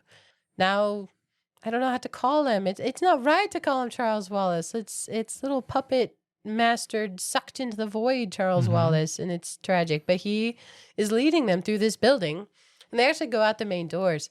But on their way, they see the little boy. Yeah. The little boy who had dropped his ball, the aberration. And he, I mean, it is torture. He is bouncing a ball to a rhythm, and every time the ball hits the ground, he screams. Yeah. He is being programmed. He is being tormented into conformity. And Charles Wallace says something to the effect of, he's never even going to want to deviate again after this. It's just wrong. Ugh. Evil's so not cool. Come on. As they're traveling, though, Calvin really does step up and he tries to communicate with Charles Wallace. He gets buddy with him. He starts working with him, and he almost cracks through. He has Charles Wallace look into his eyes. He's talking, he's communicating. Again, they share some of this empath quality. Calvin doesn't have it developed to the degree that Charles Wallace does, but he's got some of it, and it almost works. And that really annoys the mind-controlled Charles Wallace. Yeah, he's like, don't do that again.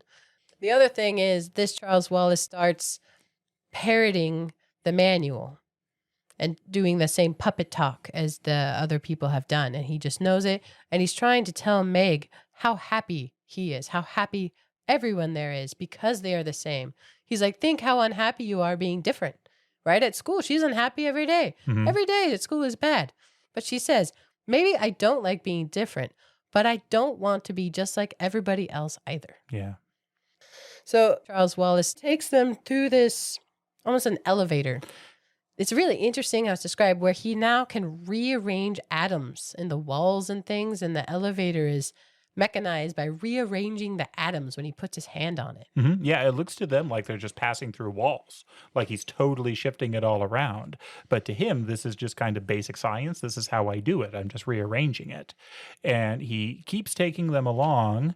As they're traveling along, Charles Wallace is saying some awful stuff, and he starts talking more about it, saying, warning them about it. You're not ready for it. It is obviously in control of all this.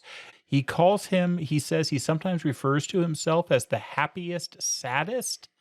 This is another pun, but this one is dark. Bad one. Because Charles Wallace even spells it. He says that's S-A-D-I-S-T, not S-A-D-D-E-S-T, like a sadist, somebody who derives pleasure from harm.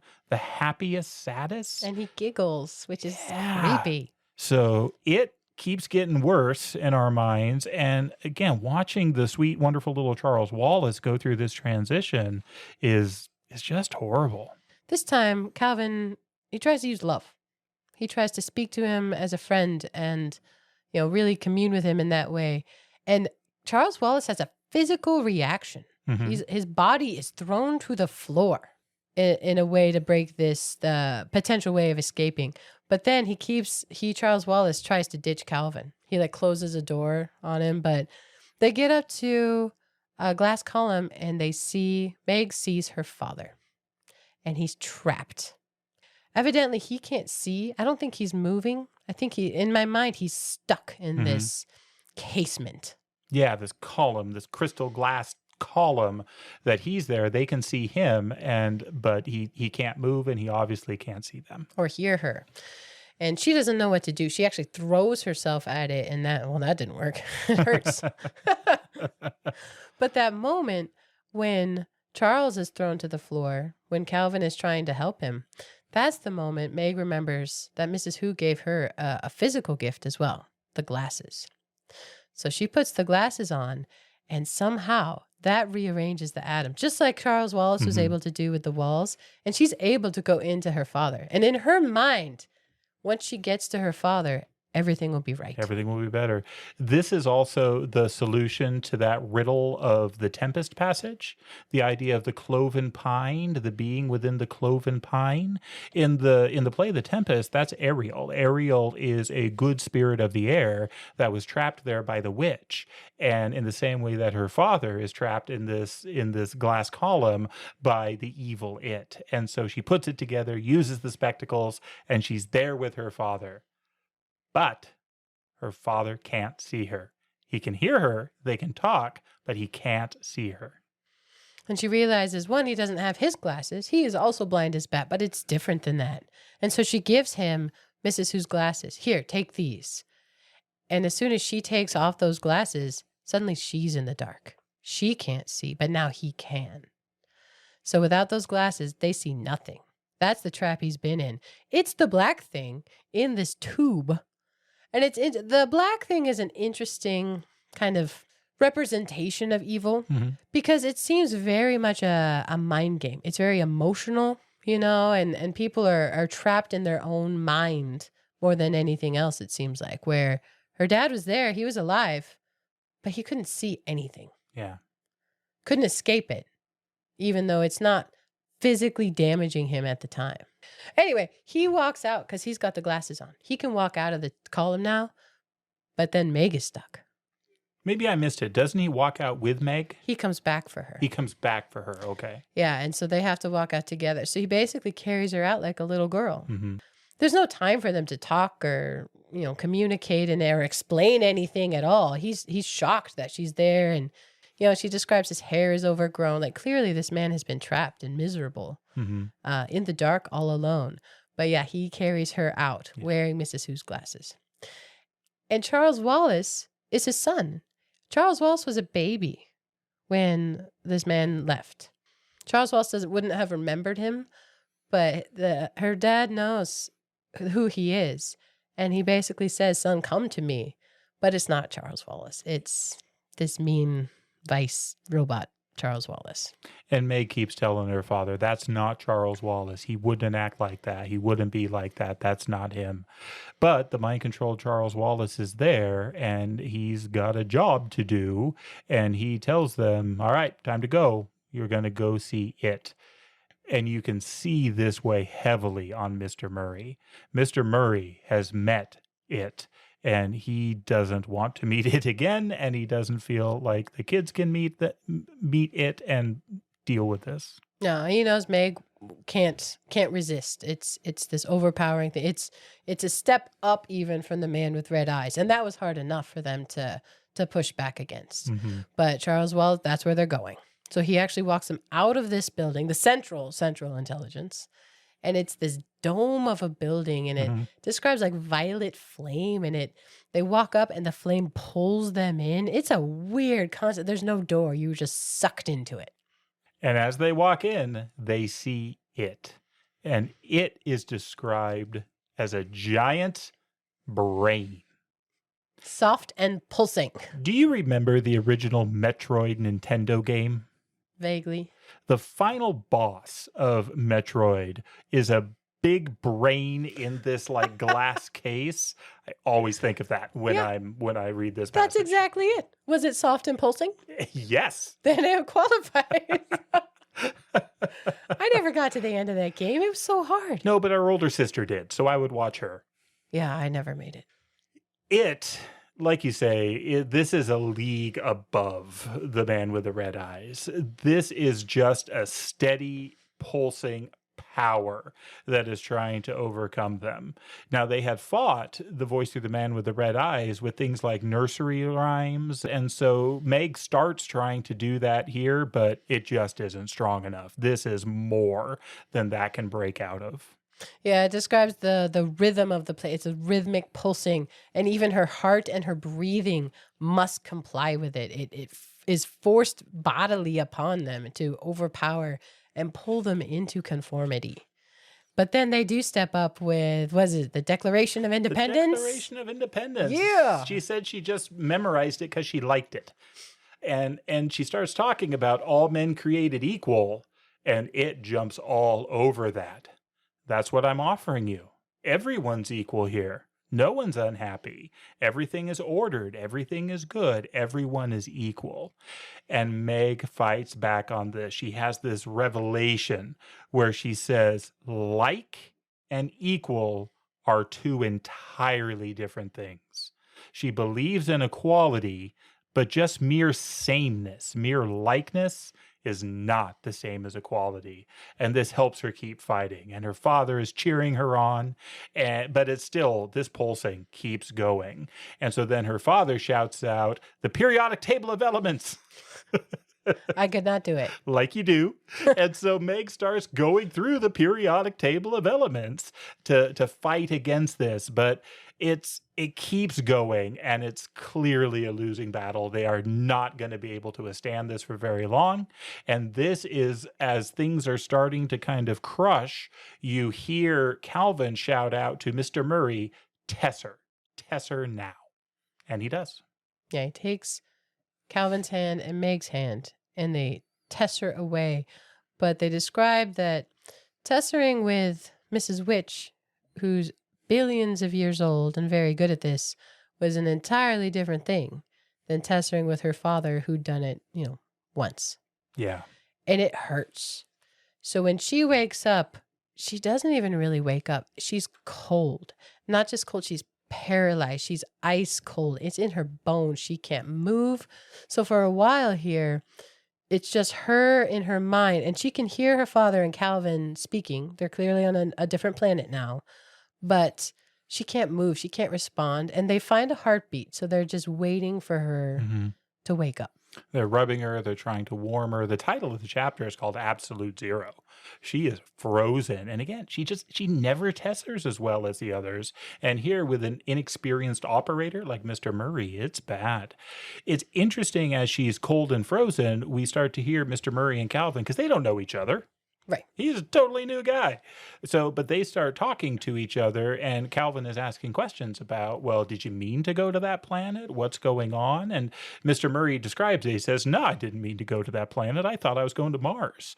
But we just don't understand this. This is so far beyond us. He says there was a group of us working on this. I was the second. The first one, Hank, was Poor the Hank. first to go. They drew straws. And Hank got the short straw. And he went first, never came back, and then Mr. Murry went second. All right, I have a theory here. I think Hank is the man with the red eyes. Oh, that could be. Poor Hank. Poor Hank. Yeah, so the first person went, Hank went, and they were supposed to wait a year for him to come back. And then this great plan is when he didn't, the next guy goes, but this time wait 2 years. This will work.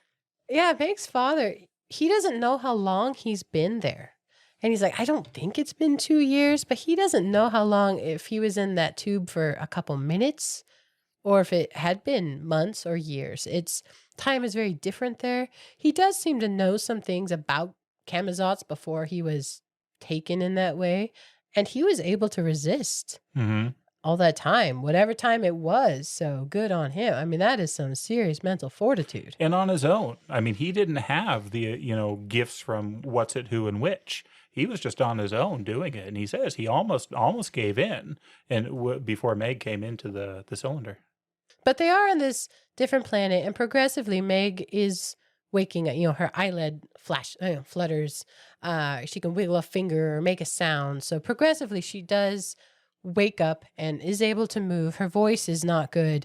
She's been frozen by evil in tessering.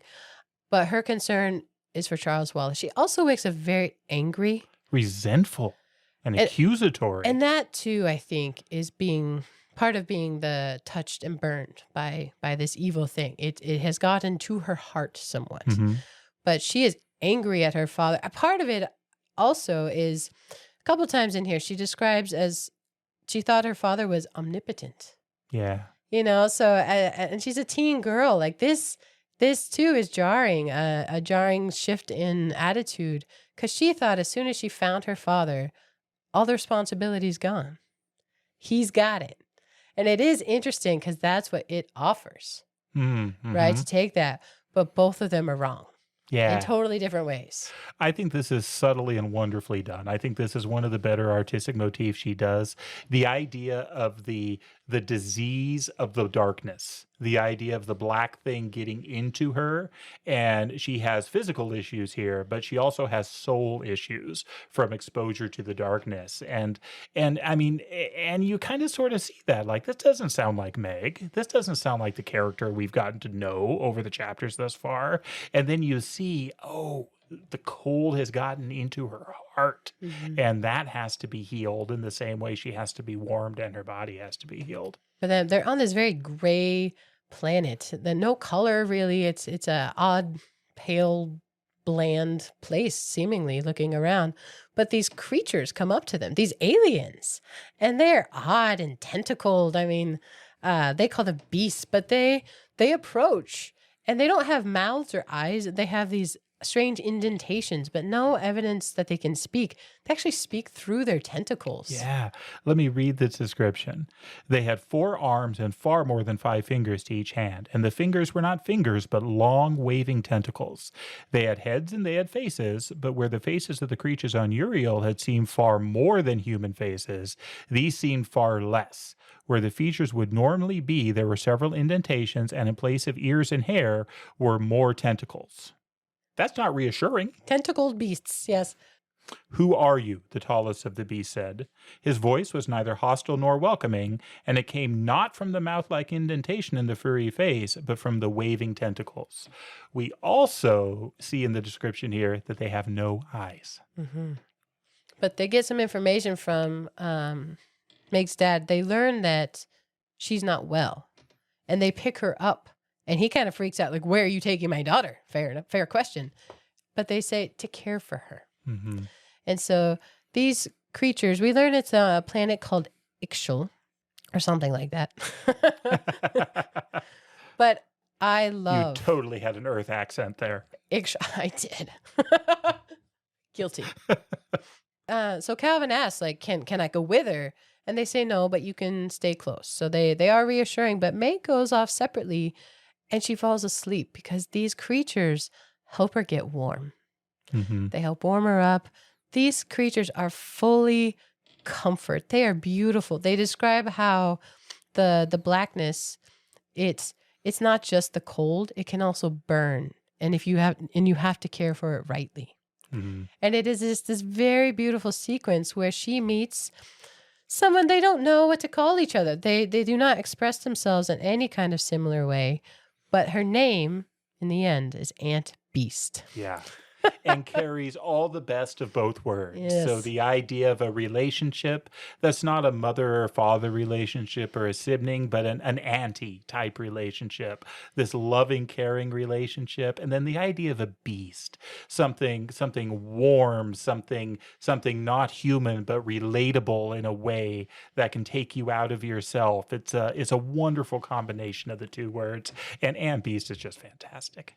She is all comfort. She is all nurture. She's strong. She can, handle Meg like she's a tiny little baby, but she's entirely tender. And Meg being Meg, she's in a hurry, right? She wants to get back. Charles Wallace is in danger. He's not himself. And, her father left him, and there's this bitterness.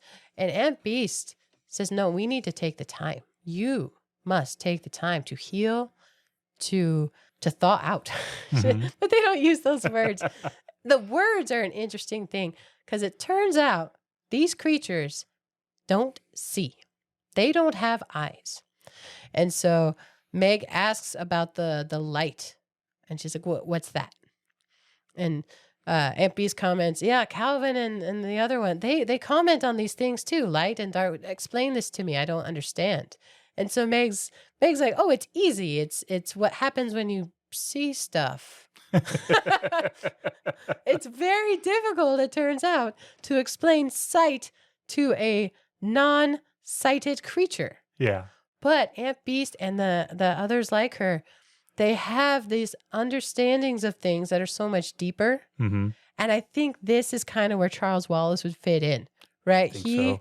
has that feeling and sense of things that's even richer, even better than just what you could see with your eyes. Yeah, and to Aunt Beast and her people, light, as is being described to them, is a limitation.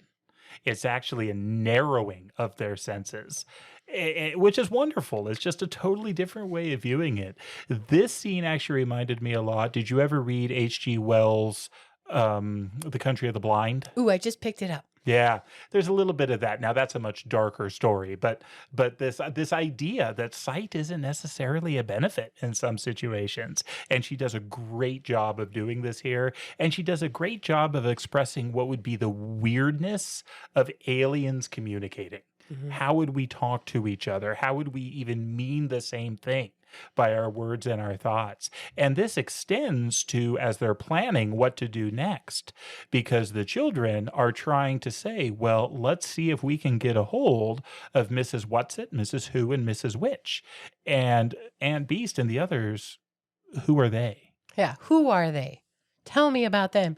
But they only know this name. They're not describing who they are. And they don't even know how.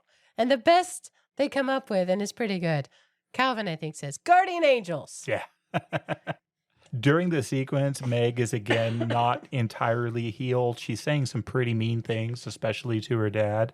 And I love Aunt Beast's line here. The child is distraught. Don't judge her harshly. She was almost taken by the black thing. Sometimes we can't know what spiritual damage it leaves, even when physical recovery is complete. Mm-hmm. I think that's good. It is. The other thing that comes up as Meg's talking to Aunt Beast is that this planet, Ixchel and her kind, they too are fighting the darkness, the black thing. You know, they don't call it by those words. And so that's a lot of what they're doing is going back and forth so that they understand each other. But they too are in the fight. Mm-hmm. And we learned that they're actually in the same solar system as Camazots. So they are close to the darkness. Yeah, Meg's dad gives her the glasses back, Mrs. Who's glasses, and he says, yeah, I think I used them up. Yeah. The virtue is gone from them. But I think it's at the end of this chapter, suddenly there is a large, booming, reverberating, we are here! And Mrs. Witch and her trio are back. Showmanship. Presentation. Presentation, yes. You asked a question earlier, and I said we should talk about it later. Oh, why does Meg have such a hard time tessering? It's been hard all along, and this one, it almost kills her. I mean, she goes to absolute zero as she's doing it. I mean, Calvin travels with Mr. Murray, and he doesn't have this problem. Why is it so hard for Meg? I think it's the similar reason why it's hard for her to talk to Aunt Beast. You know, she is very sight-oriented, what I can see, what I can understand right now. It's the same reason I think that understanding a tesseract was harder for her, where she had a glimpse, but she doesn't understand in the same way that Charles and Calvin do. She doesn't have that empath as much. She's much more straightforward. Like, here we go. You know, she is much more distance. The shortest distance between 2 points is a straight line. She's a Euclid fan. And here she's doing things where they're bypassing that. So I think it has something to do with that and her understanding of things. But she's learning, I think, to feel things more and not just be that, applied physics and math only kind of thing. There is empathy as well. Well, and that comes out really strongly here. So as Mrs. Whatsit, Mrs. Witch, and Mrs. Who are around, the planning continues on what do we do. Somebody obviously has to go back to Camazots, and Meg resists it at first, but then she realizes, no, it has to be me because she understands Charles Wallace. She says if Calvin had been around for longer, he'd probably be the guy, but he just met him. She, though, has a connection with Charles Wallace, and she's the one that has to go back. Same with her father. He didn't know Charles Wallace as a person, right? He was still little when he left. So Meg is it. And I like it. Meg asks Ms. Witch, like, what are you going to do?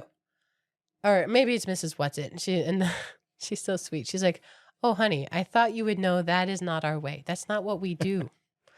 But Mrs. Witch tells Meg, because Meg, she pushes back, right? She's afraid, and this is hard and dangerous.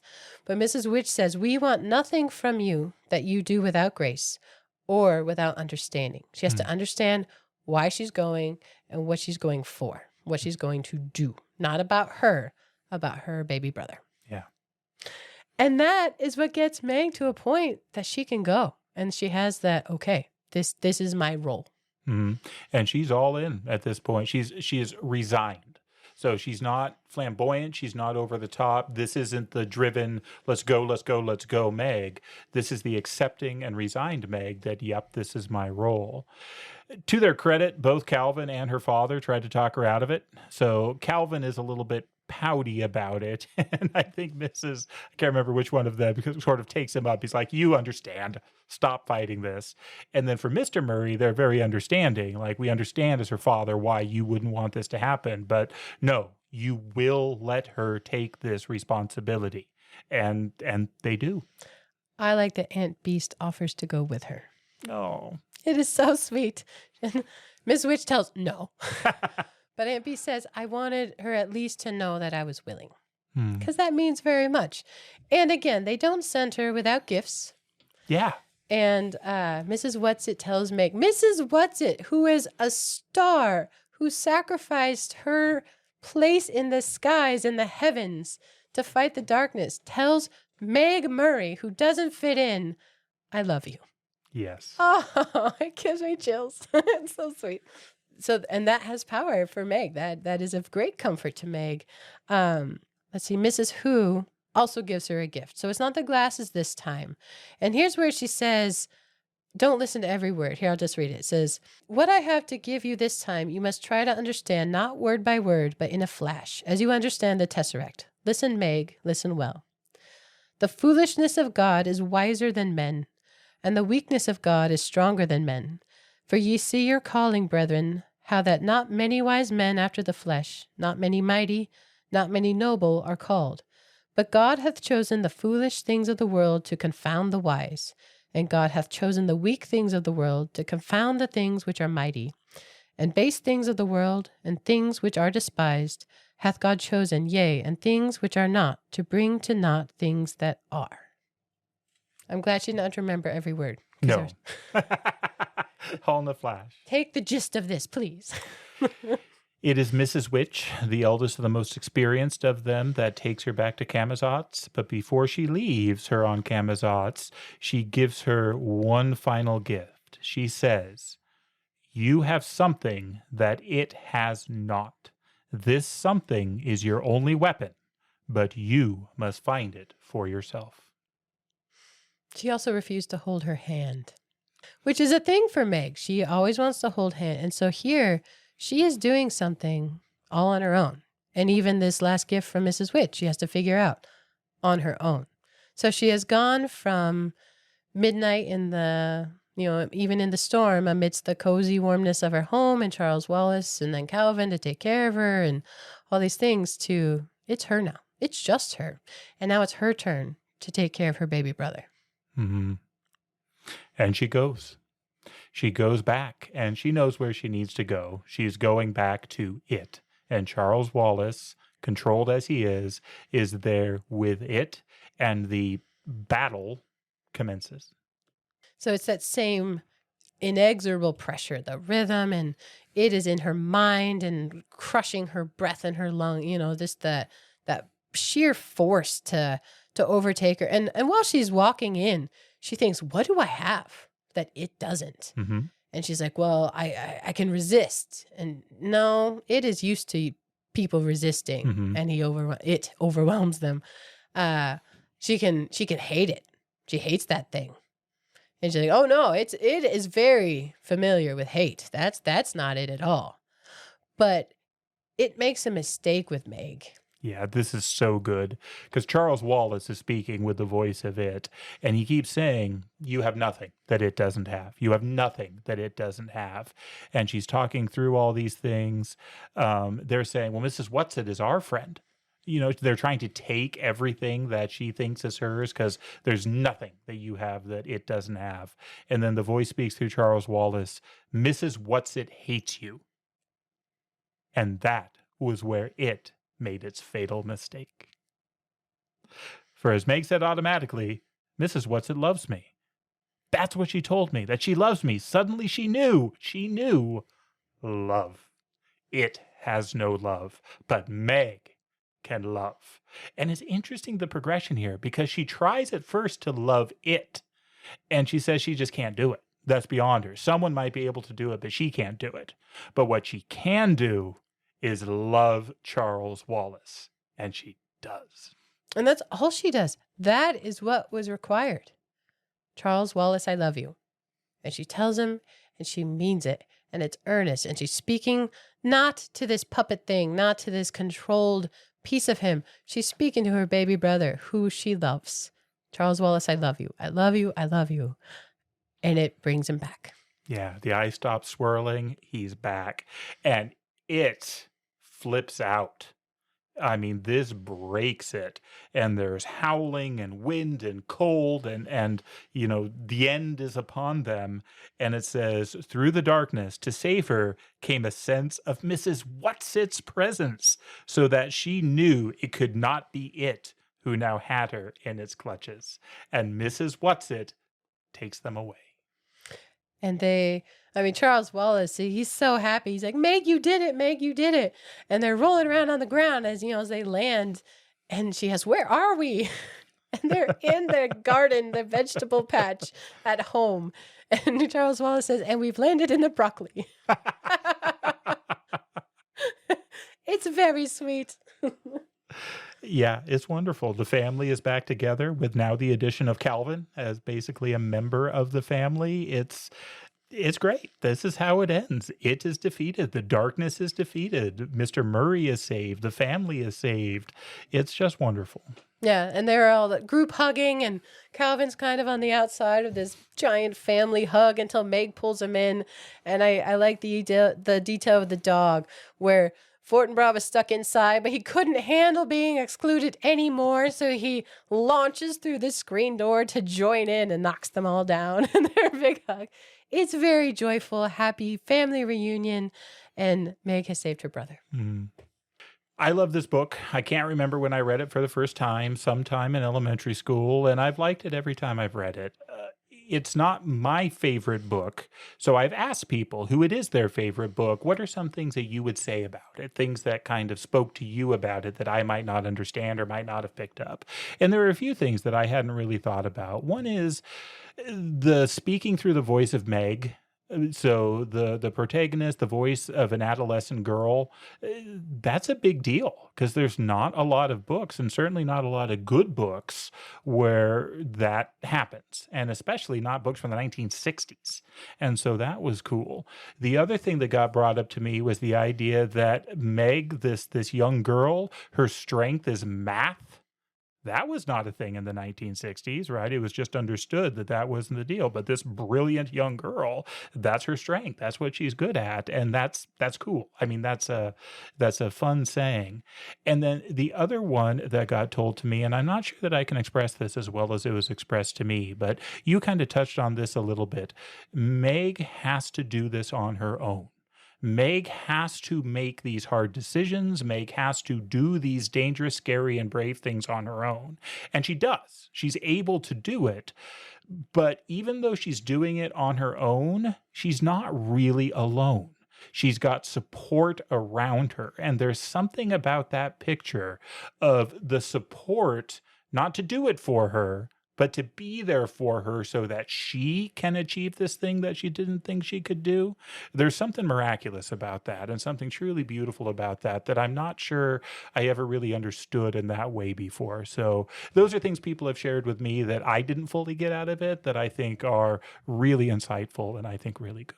Well, and it ties into the idea that there are good things worth fighting for, and you're not the only one fighting.